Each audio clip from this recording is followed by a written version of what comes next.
uncovered the story of Virginia Jaffray, or Jaffray. So we're going with Jaffray. So we're going with Jaffray. Jaffray was abandoned by her husband in 1914, struggled to raise for 7 children alone, and narrowly escaped a life of shame. In one of Eureka's many brothels. Jaffray's plight inspired this presentation on Eureka's early red light district. She is also writing a book on the subject, and we cannot wait for her to finish. So thank you very much. Thank you very much. Thank you very much. Thank you very much. Good afternoon, As Dana said yes, I live here in Eureka. I'm a local project manager and historian. And I have to say I'm a project manager because nothing keeps my attention for very long. I finally figured out a way to not have that be a problem professionally. But history really captured my attention years ago and has never let it go. Thanks so much. Thank you very much. So as Dana said, I really, it was really during COVID that I became aware and started thinking about the red light district. So I lived about a mile from Old Town and would walk down to Old Town. I'd find a building. And then I'd go home and research it. And look for an interesting little story and post it. I have a history blog, so I go and post it. And I was walking along the waterfront. For those that are familiar with Eureka, I was looking at the big parking lot between C Street and I thought, well, something must have been here. And I went home, and that's when I discovered that it was the Scandia Hotel. And looking up the Scandia is when I found the story about Virginia. And I'd never really thought, and I'm not quite sure why, but I'd never really given much thought to the red light district. But after hearing about this woman, yes, abandoned by her husband, raising 7 children on her own, working as a maid, when the 2 owners tried to force her into a life of prostitution. She resisted, and they beat her up. So this was the story that And this is, I think, an important piece of the story of the red light district. And I'll get into that in a minute. But when I started thinking, and getting interested in this, I started looking at other photos, and other things started coming to attention. So this is the Western Hotel. And it wasn't until later when I started researching this topic that I noticed the ladies in the window. And my guess is that those ladies were probably working ladies, being in a hotel like that, kind of posing in the window. And so I started diving deeper into the topic. Now, when we talk about a lot of people when you talk about the red light district, it's kind of sexy and scintillating, and that's really what people think about. Some people think about when they think about this life, right? Kind of sexy and secret, and all of that. And this was from a book that was written in the 1880s, and the illustration by the guy that kind of shows that same sort of thing. But as I dove deeper and deeper into the subject, I found out that was definitely not the situation for a majority of the women that worked in this district. There may have been a few that chose to work in this particular profession. After all, in the late 1800s through the early 1900s, women didn't have a lot of freedom. They didn't travel by themselves. They didn't own property. They usually didn't have businesses. Everything they did was through their husband or their parents. Where women in this profession were given just a little freedom, and if they were able to operate a house on their own, some of them could actually amass wealth and buy property. But that was not the case for most. There were a number of ways that women got into the profession, but often it was out of economic necessity. It was because they were tricked. There were a lot of men, unfortunately, that would promise marriage. Purity was very important, as you can imagine, during that time period. And there were women that would believe men who would say basically anything to get these women to compromise themselves. And a lot of times times they would then leave the women, especially if those women ended up pregnant. Once a woman was pregnant and single in the 1800s, even through the mid-1900s, they didn't have a lot of options. And that was how a lot of these ladies ended up in this life. There are other reasons too. There are women that were alone, widowed, maybe taking care of parents, and this was a way to make money, and sometimes it really just came down to that. Now I'm going to start talking about California. So of course we think of prostitution as the world's oldest profession, but I'm really focused on California and then Eureka. And to kind of give us some context, I wanted to talk about the volcano theory of sexuality, which was that if men didn't have a sexual outlet, they would erupt in orgies of adultery, rape, physical violence, and even homosexual embraces. So there was a lot of danger in celibacy for men. On the other hand, women were supposed to be pure, right? Wives were there, you had sex to procreate. That was the purpose of sexual union. And so you ended up with this dichotomy. In Humboldt, it was even more complicated because in the 1850s, so when the gold rush started and white folks started coming in. 1852. So Humboldt was part of Trinity County in 1852. There were 1,741. So this is white males. We're not counting the Native Americans here, but and this is just those that could be found, right? Think of how rugged and isolated.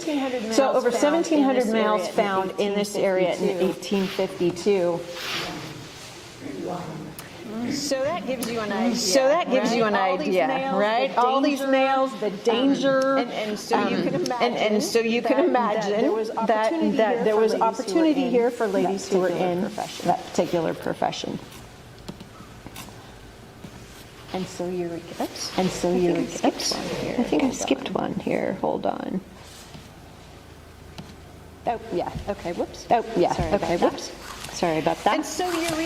And so Eureka did have a red light district. I just want to kind of orient people so when I'm talking through today, you know where we're talking about. So Eureka's a lower district. A lot of times we think about Old Town and the waterfront. But in the 1880s through 1912, the lower district was actually where our co-op is now. And that area. So this area was called the Lower Fourth. And if you look, this is the Sanborn Fire Insurance maps on the right. And if there are a lot of these maps online that are really fun to look at for a variety of reasons, but if you notice that certain buildings or dwellings are dedicated to female boarding, that is a clue. That perhaps this district wasn't in the middle of town and friendly to families. So this, for folks, like I said, they're familiar with Eureka, and then these are actually three of the houses, and then some along B Street there. So this is that same block. So these houses here, and these here. So that's that block. So that's what used to be in the parking lot, and these were all resorts. It was one of the names that was used for these particular homes. This as well. So this is 4th Street, right here. For people that are street. So for people that are familiar with Eureka, this block right here is where the veterans housing, that new structure is now. So that's that block. So these houses as well were resorts. There was some here too that have been replaced. This one here was operated by a woman named Minnie Lewis, and I'll be talking about Minnie a little more later on. But that kind of helps to orient you as to where Eureka's district was to start. Now it wasn't just there. There were houses in Old Town as well. So this will help. Oops. Sorry about this, folks. There we go. Old Town. And so this, the Good Relations, which is actually an adult shop now, coincidentally, was known as, it was Kitty Ferris's Joy Emporium. But from what I've learned, it was actually Kitty's husband, James, who was in the business in the early 1880s. And when James passed away, unfortunately, of alcoholism, Kitty took over the business. So there were some scattered even before the district was moved. There were some houses in Old Town as well. And so early in Humboldt, I talked about the volcano theory. So what happened here in Humboldt? There were, in fact, houses here as early as the 1850s, but it wasn't. The community had mixed feelings about these houses. So there was a man named Grumman who shot another man, Henry Roner, who was well known for tuna. If you're familiar with Roner Park, Grumman had shot Henry Roner, and it made the local paper. Grumman apparently ran a house. But the newspaper flat out said it was humiliating to the public concerning our county that this house existed. It was shameful. So there were a lot of people in the community that weren't necessarily thrilled that there were houses or resorts like this in Humboldt County. So that's the earliest mention that I found.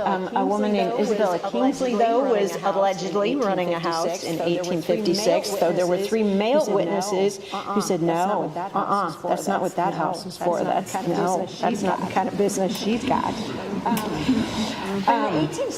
In the 1870s, there were a number of vagrancy laws, which were kind of interesting. So in the 1870s, they weren't so much targeting the women, either the inmates, as the prostitutes were known, or the madams. Instead, a lot of laws, and actually going forward too, they really focused on the men that were living with these women and frankly living off these women. And so a lot of the vagrancy laws, that's really what that was for. And so we saw those in the 1870s. And the dangers of body houses. We did hear a lot about that too. Protect your sons, protect your daughters, take care of them so that they don't end up falling into this life of shame. I won't go too far into this. Unfortunately, there are probably 15 presentations that can be done on the plight of Chinese women that were brought here most specifically to be trafficked into a life of prostitution. Unfortunately, Humboldt was not isolated from this particular thing. A lot of the trafficking, the women were brought into San Francisco. They were literally auctioned. It is a very, very ugly part of our history.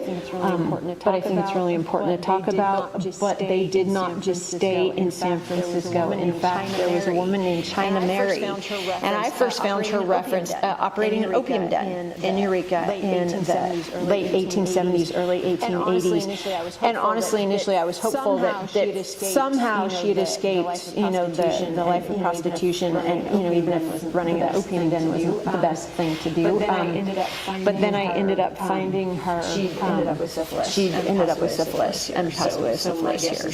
So my guess is that's how she ended up here. In 1885, the Chinese citizens of Eureka were expelled, which again, that's a whole other history for another day. But one of the things that was said as this was happening was, well, we'll get rid of the Chinese, and along with them, the gambling, the vice, the prostitution, all of that's going to go away with the Chinese. Of course, none of that happened because it wasn't the Chinese creating the need, the market, that sort of thing. Before I talk too much about Eureka, I just wanted to give you some idea of why Eureka really became the center of prostitution in Humboldt County.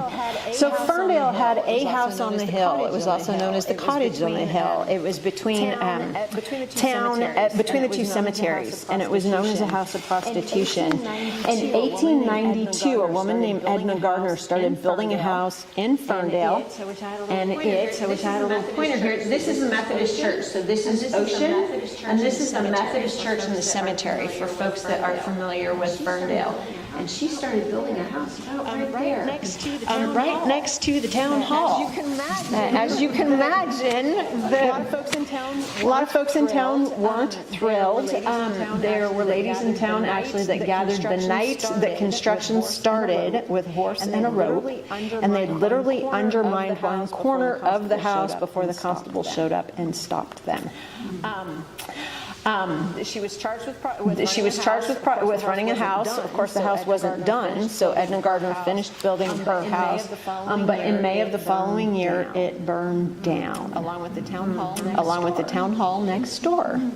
But basically that was Ferndale saying, we've got that one house on the hill, we don't want any more. And there's a lot more to that story that maybe we can tell another day. And then there's Arcata.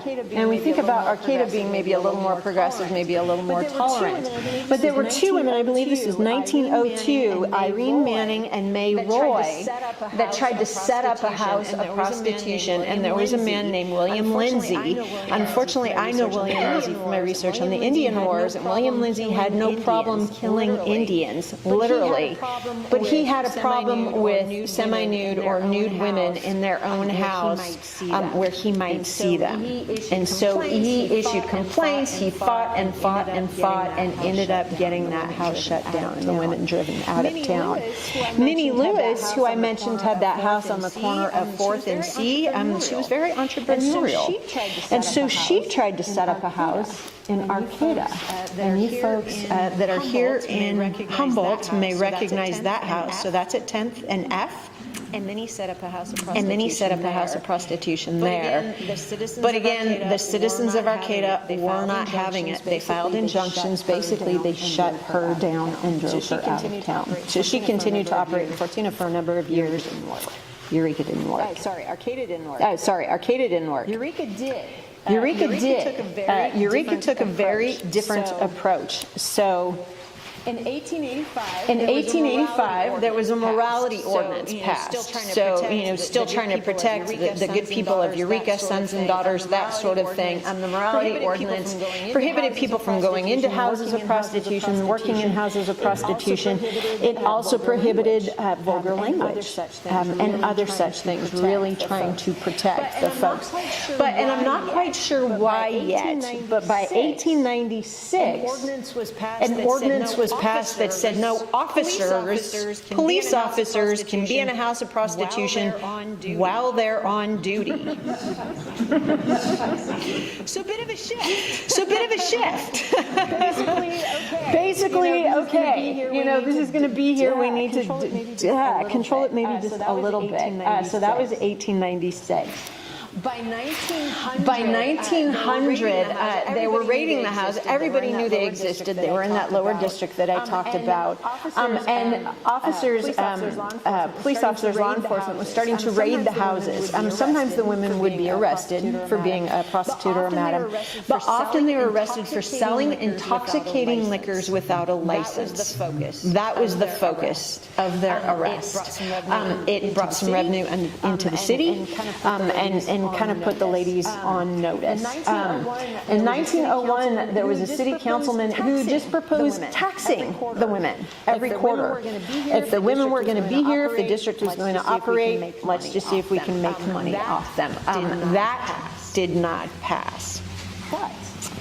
But in 1903, there was a very public discussion, with no exaggeration, trying to figure out what to do with the district. And basically what the city of Eureka realized is if they arrested the women for operating a house of prostitution, then the county got the fine. But if they arrested and fined the women for selling intoxicating liquor without a license, then the city got the money. And so that's what they decided to do. And so that's for years, literally for years, until about 1910, a call would go out every 6 months or so. The ladies would be told it's time. They would literally line up. They would be charged. They would pay their bail. They would forfeit their bail, and they would be done for the next 6 months. At the same time, which I found fascinating and found on accident, these women were also required to get traders' licenses. So again, same names. Minnie Lewis is up there, Irene Church. There are a number of names that come over and over again. So they really were recognized as legitimate business women, except for the alcohol part. And of course, you can imagine that they were not issued liquor licenses. So it just kept this perpetual revenue stream going for the city. And I will show you this map. And I don't have an exact date of this map, but actually the former director of the Clarke provided this map to me. So I talked about the lower fourth, right? Here's B and C and all these squigglies are the brothels. There were a number. So in the inventory, 32 brothels where liquor was sold. And this is probably early 1900s. So it was quite the district. There were a few in Old Town, but not many. It was pretty focused. And there was a reason for that. And there was a reason for that. It was basically protecting, right, the other people in the community. But in 1908, the police chief decided that just having the district there wasn't enough. He gave an order that all of the women working in the district had to stay there. They weren't allowed outside of the district. Literally. And would arrest women if they were found outside the district and fined. And this was one Annie. And this was in the Humboldt Times. All women of Annie's class should keep under cover when the shades of evening fall. The minion of the law arrested the woman and placed her in a cell at the Hotel de Couleur. And Annie wasn't the only one arrested. I found another article. This is Maisie Elmore. Again, she was outside of the district. And so she was arrested. She was fined $50. The equivalent of $1,562 today. So as you can imagine, this is very frustrating. Law enforcement was starting to clamp down on the district in this particular industry. And so the ladies came up with an idea. a floating house of ice. And so this particular historian friend of mine in Santa Cruz sent me this particular illustration. I do not have, maybe out there somebody does, a picture of the boat that the ladies of Eureka had contracted to have built on Indian Island. Sorry? It didn't work out quite right. Women of the half-world and their male consorts, secure from the vigilance of the police. The place has been the scene of the wildest orgies, the newspaper said. The shipbuilder, of course, said, I had no idea what I was doing. I had no idea what people were going to be using this ship for. People were very upset, and I could actually imagine the noise traveling across the water. So maybe that wasn't quite as subtle, the operations weren't quite as subtle as they expected them to be. City of Eureka said no. The officials in Eureka said, you got to move this boat. You can't have it. And my understanding, it was anchored on the island. And so this was in Eureka. They said, no, you've got to move it. And so they tried moving it up to Arcata. The Ark, which was recently built on the island in the bay, was last night moved up to Arcata, where it was beached on a marsh. And then again, it talks about orgies and midnight revelries. But the city of Arcata said, we don't want it either. And so the ladies actually purchased property in Fields Landing. And the plan was to take it across the railroad tracks and land it on this property and have it function as a building. But the people of Fields Landing didn't want it either. There was a mass meeting held in Fields Landing, and they actually put a guard out there to make sure that they didn't bring that boat across the landing. I'm guessing this is the end of the effort, but I have not found anything past this date regarding this boat. So I'm not quite sure what happened to it. I'm sure it was a solid structure. I don't know if they sold it or what happened, but as with everything else that I researched, I'm going to keep digging. No, we do not. We don't know even who commissioned it exactly. There were never, I could not find any names attached to it. There's some pretty prominent madams, so I could take a guess. But no, other than the shipbuilder, he was identified, but he was it. And again, he just kept saying, I had no idea what I was doing. Not my fault. So that was that. So things did get tighter and stricter. There was a woman in particular, and this is a longer story, an African-American madam who ran a bordello at the corner of 4th and B, so right across from the co-op. And she became of particular interest to me, and I'm just going to touch on her briefly because I think her story is very interesting. So Humboldt County, as we know, has not always been a friendly only place for people of color, for minorities. And in fact, this is a quote that just talked about the fact that there were no Chinese in Humboldt County for a number of years after the expulsion. In 1900, there were 25,000 white people and 12 African Americans. But Mamie Wright came in. She came out in about 1905, and she operated a house here for a number of years. She had white Caucasian women working for her as inmates, as well as white cooks and that sort of thing as well. And this woman, she deserves a presentation in herself, and she will get one. But she unfortunately became a lightning rod for a lot of the efforts to close the district. So in 1909, there was a test case. So there was an attorney here in Eureka, E.M. Frost and the Good Government League, and they actually, and I don't know how private attorneys can do this, but they somehow were able to initiate charges against Mamie Wright for operating a house of prostitution. And a lot of folks in the community got very excited. Oh, finally, they're going to take efforts to close this district, right? This shameful little part of Eureka. Finally, they're going to do that. Mamie ended up being charged with living in a disorderly house. She was looked at as a test case, right? And if they're successful in shutting her down. And I was trying to figure out why Frost became so interested. And there were just the Good Government League got involved, but were they a part of it? What was going on here? What instigated this? Well, what I found out later, digging deeper, was in fact Frost had been hired by a former inmate of Mamie's. So there was a woman who was living in Mamie's house as a prostitute. Mamie, I think, kicked her out for one reason or another and held on to this woman's trunk.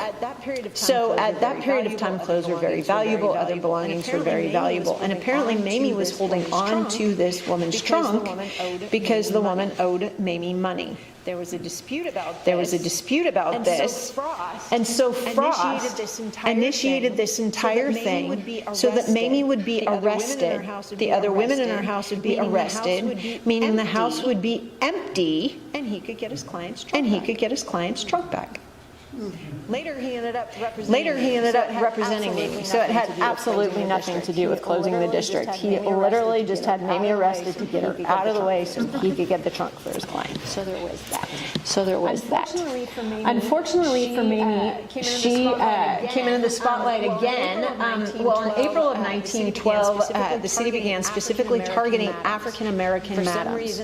For some reason, they were of particular interest, and they literally doubled the rent on African American madams. But Mamie stayed. Unfortunately, in November. Oh, there we go. Other women. So they were beginning this, right? Beginning this effort to close the district, but they had not done so. In November of 1912, there was a customer, a client, however you'd like to call him, in Mamie's house that attempted to kill one of her inmates. He did not succeed, thankfully. He ended up dying, committing suicide. But Mamie was again then in the spotlight. And it kind of initiated this whole bigger conversation about closing the district. Mamie accused the city of targeting her in particular because she was African American, and of course they were. But the city investigated itself, and of course they declared themselves innocent, and of course they weren't targeting her. But it did begin this movement, and part of this movement then was closing the district. And so again, this was Mamie's house here on the corner. It's something toy laundry. This was right there. This was Minnie Lewis's house. So all of this, they're looking at closing it down. And they actually, the adjacent property owners, so not the folks that own the houses, but the adjacent property owners hired an attorney who ended up writing a letter to the property owners that owned the brothels and said, you've got to shut them down. You've got to close them. It's that property values are decreasing. You've got to shut them all down. And sent the letter. For For a while, the letter was ignored. The property owners, of course, had tenants. They probably didn't take care of the houses very well, didn't have to. And so the letter was ignored for a while. The mayor ended up stepping in and saying, no, we've got to close this all down. Part of the interesting thing about this, though, is everyone acknowledged that this wasn't going to drive the industry out of Eureka. It was only going to more widely distribute basically the houses of prostitution, and that is exactly what happened. So women went to First Street, Second Street, Third Street. The district ended up closing down. Ironically, not long after that, the city started complaining about the drop in property tax revenue, right? Because a lot of the houses that had been rented to madams were empty. Nobody else wanted to be in them.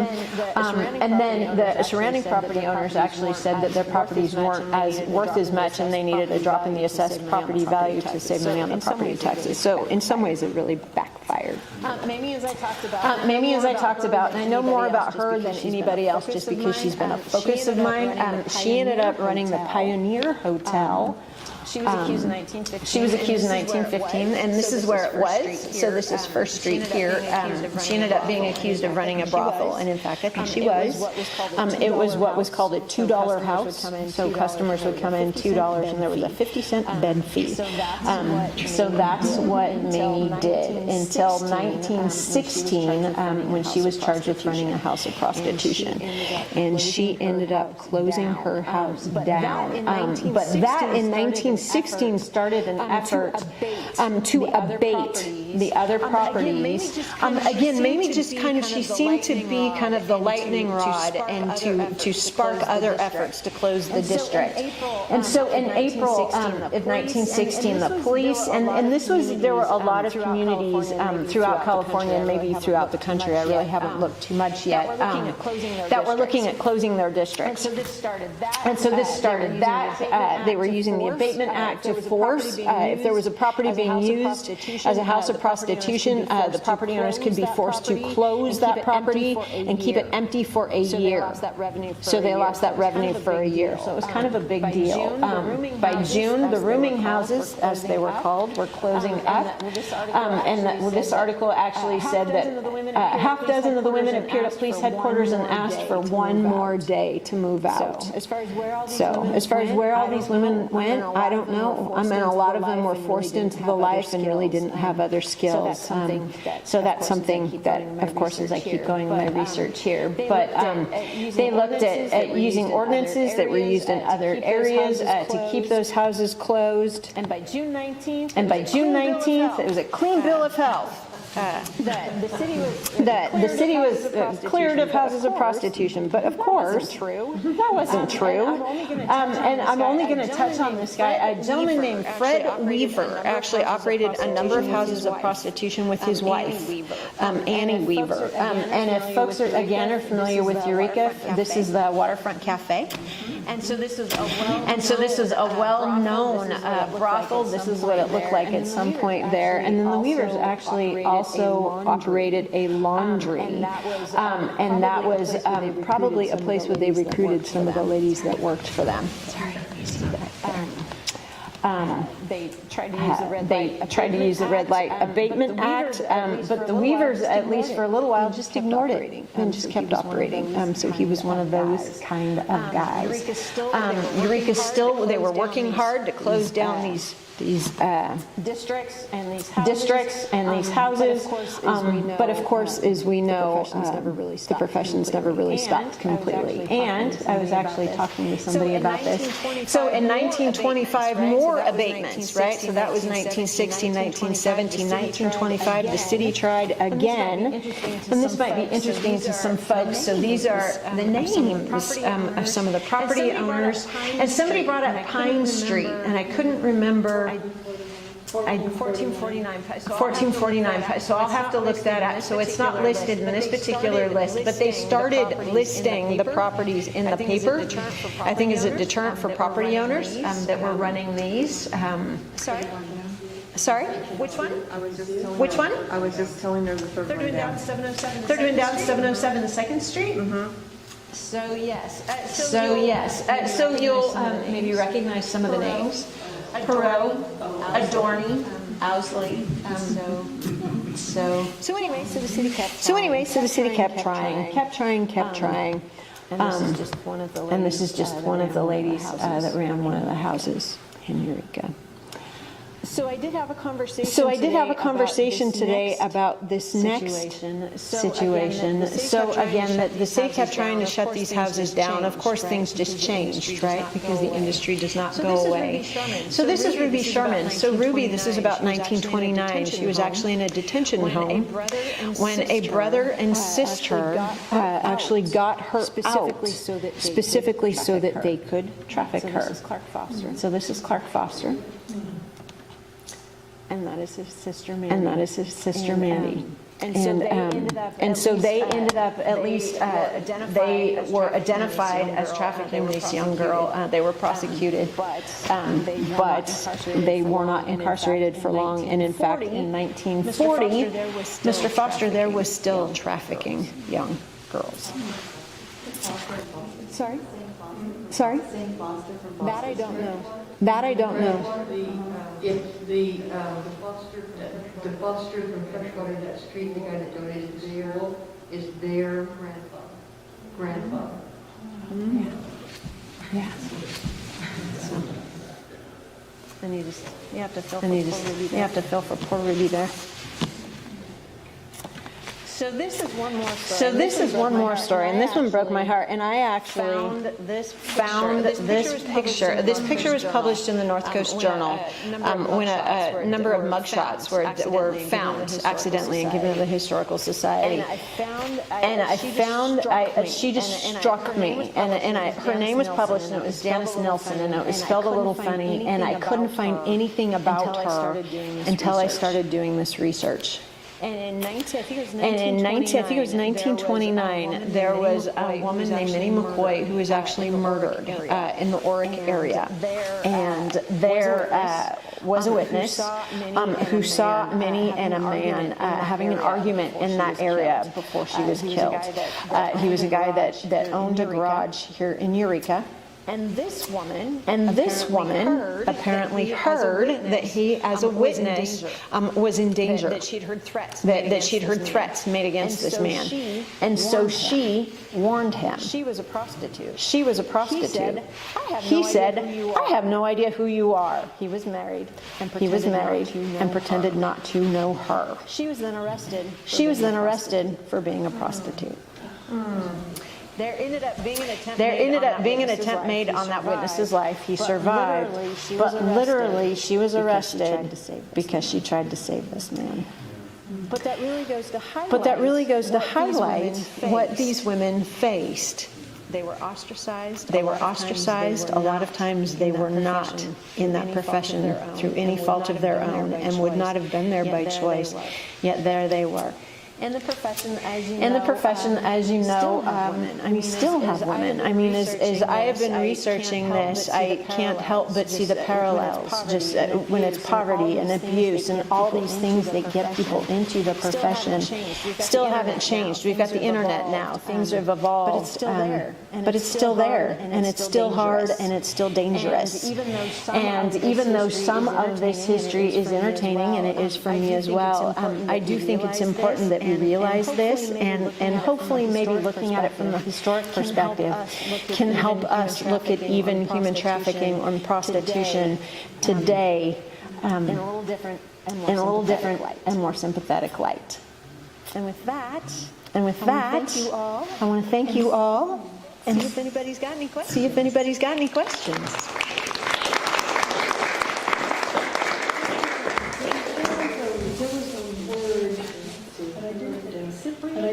Cyprian? Was that someone's name? Cyprian. So is that how you say it? Is that how you say it? Yeah, it was one of those. Yeah, it was one of those. There were so many different terms that were used to refer to prostitutes, and so that was one of them. Yeah, fair but frail. Yeah, fair but frail. This is something else I forgot to mention. So when I started researching this, I tried to see if anything was written about Humboldt County's red light district because it was incredibly active. And it appears the red light district stopped at San Francisco, according to all the books that I have. I mean, there really isn't any mention, which is part of why I got so interested and why I'm doing so much research. I think there's a number of stories that need to be told. We have a couple. If somebody's interested. Dubious distinctions, I call them. So there was a woman in 1901 that convinced a young girl from San Francisco to come up to Humboldt. The story was that she had told this young girl that there was a theater troupe up here, even though the young girl had taken a different name, and when she got here and was put in a house of prostitution, told the madam that she was 18. So it looks like potentially the girl knew what she was getting into. But Aggie Kelly, the woman that sent her up from San Francisco, was actually prosecuted for trafficking this young woman, and was the first woman in the state convicted. So she went to prison for 3 years. And then this was, let's see, 1910, these two men seduced two young girls in Eureka, Sadie and Annie Craig, promised them marriage, said we're going to go up to Portland and then we're going to go to Spokane, we're going to get married and live happily ever after. Took the young girls to Portland, put them in a house of prostitution. Eventually, fortunately, those girls were able to escape. But these two men were the first ones in the country convicted under the Federal Mann Act. They're Greek names. I can't. I'd have to look those up. I've got them, but so we've got some of that too. The woman up top, she was convicted in San Francisco. The trial was in San Francisco. San Quentin. So this is. But it was a big deal. It was the first woman ever in the state. That was 1901. That was 1901. Yeah, Sophia Feingold was the girl that was sent, and Sophia was 15 or 16. It was interesting. The madam in that case was Evelyn Miller, and Evelyn, I think she was fined like $25, and that was it. But I think it was because, and at least she was believed, she said that the girl had told her that she was 18. And was there voluntarily. And was there voluntarily, so I don't know. But a 15, 16-year-old can't be held responsible for those kind of decisions anyway.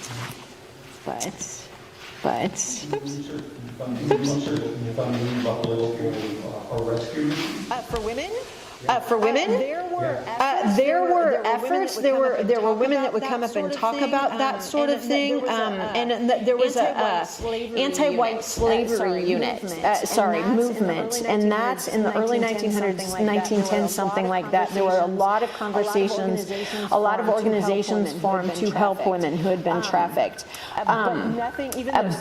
Even though speakers came up here and talked, I think some of the young girls that were rescued, because that did happen up here, they were generally sent to the Bay Area. It's Magdalene, am I saying that right? There was a Magdalene house in Oakland, and a lot of these girls were also sent to detention facilities.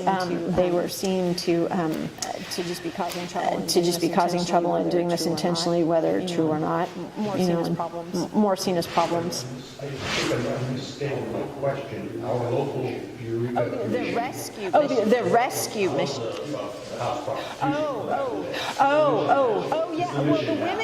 Well, the women's. So I know Kitty Warren. There was a woman that operated one a couple down, and I think the address. I've run across the address, but no history yet. Well, there you go. Yeah, that I had not heard. Many of them must have had children. Was there a separate school? So that was kind of a mixed bag. So going back to, if you remember the story that I told about Edna Gardner, the woman that tried to build the house in Ferndale, So I unfortunately, and I actually, so she was trying to build this house. So she was trying to build this house. She basically literally got burned out of Ferndale. She ended up working at a house in Eureka again. I was able to find her name. She wrote a letter to the San Francisco paper after a lodging house down there was blown up with dynamite.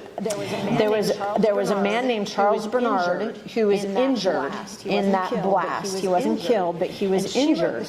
And she wrote the San Francisco paper saying, my husband disappeared 5 years ago. The name is similar to my husband's. The name is similar to my husband's. It was Charles Bernard. Her real name was French. I'm wondering if this is my husband. For the sake of myself and my child. And she was working in a house prostitution in Eureka when she wrote this letter to the San Francisco paper. Unfortunately, that was not her husband. But what that told me is she had been deserted by her husband and was raising a child alone. Later that year, I think it was the following year, there was a notice that she was giving up her child for adoption. So a lot of the, and I've read some memoirs, there were women that basically boarded their children. I mean, because pregnancy happened all the time. And I could do this entire, I could do an entire presentation on the dangers of abortion, because a lot of women would attempt, and a lot of women died that way. But there were children. There was a woman named Edna Wells, who was a pretty well-known madam here in Eureka, who brought her daughter Maddie into the profession. Edna was here in the early 1900s. In 1950, I could still run across stories about Maddie Wells, who was being arrested for running houses of prostitution, and Maddie was in her 50s or 60s by then. So sometimes that happened too. Just a number of different things. I haven't found any accounts of children in the district, but that didn't mean it. It doesn't mean it didn't happen.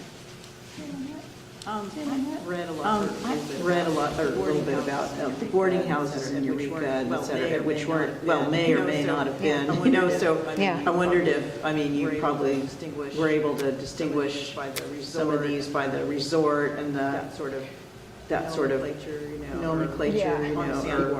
on sandboards. That's right. The Sanborns, but then there's a lot of kind of like the abatement. A lot of times, and this was interesting, in the newspaper for any number of different reasons, even when I did research on the Spanish flu, the newspapers would post the addresses of the people who were ill. It was really strange. So it was much more open back then. So if somebody was arrested, a lot of times the house was mentioned.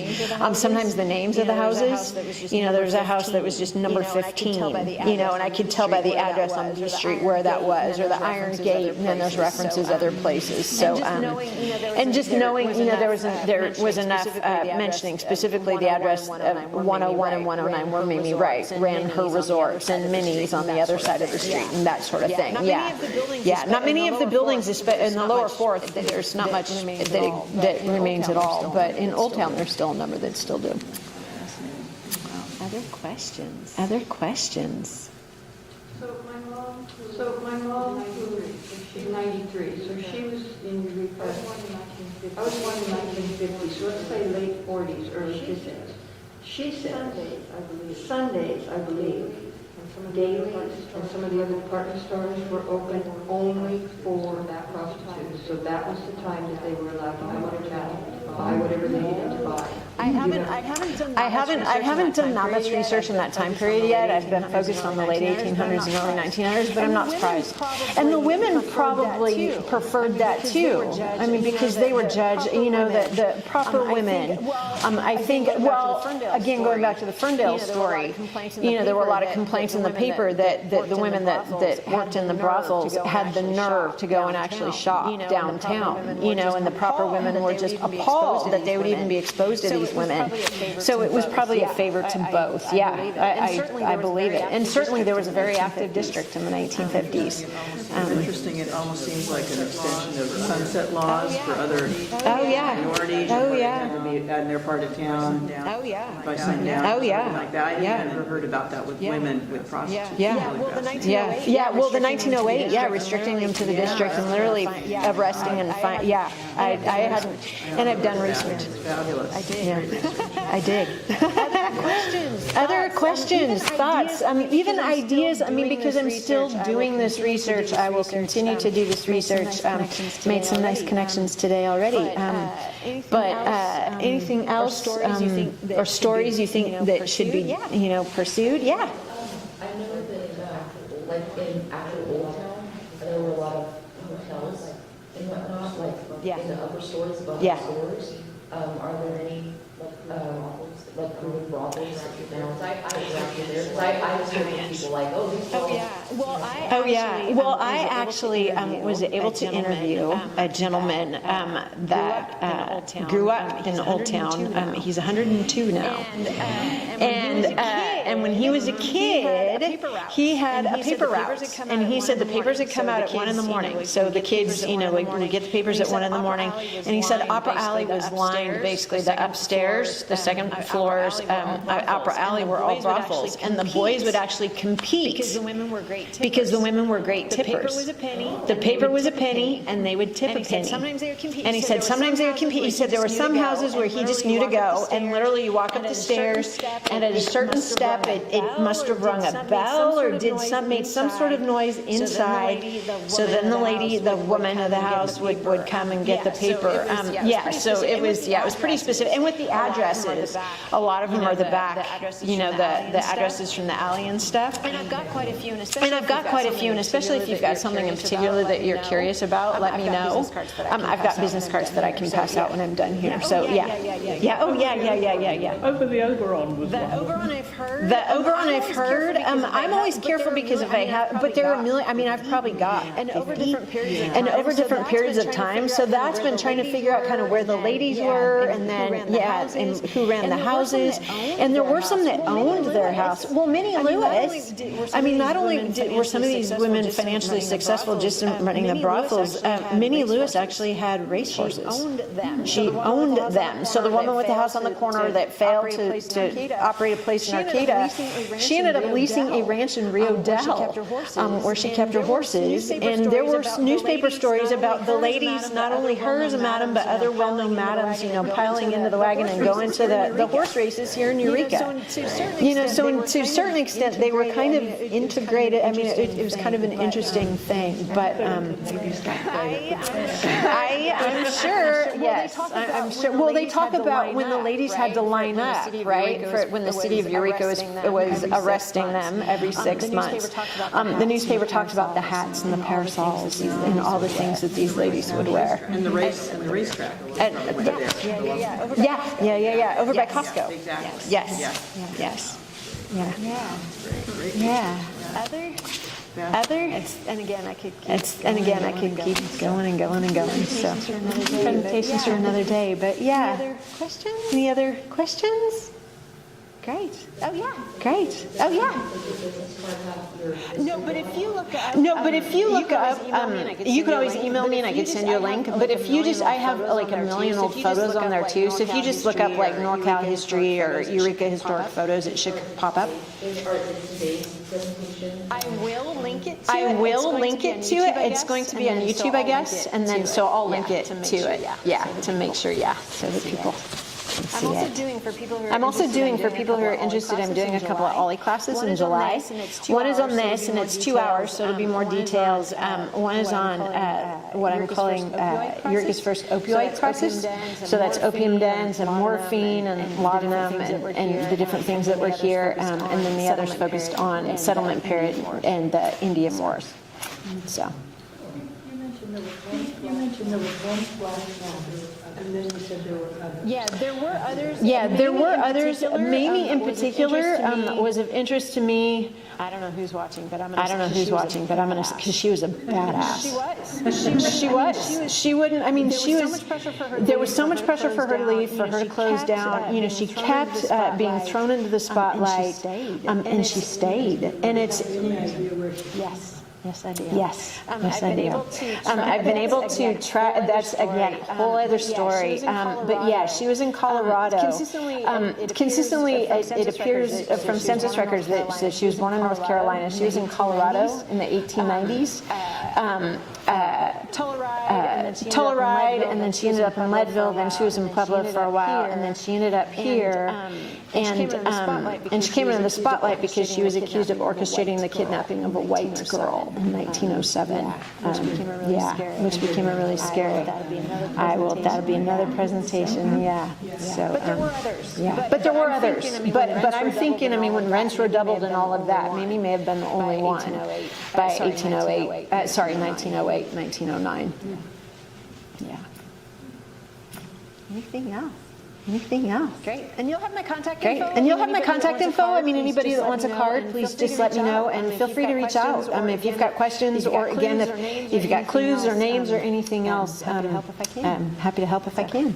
Thanks, everyone. Thanks, everyone.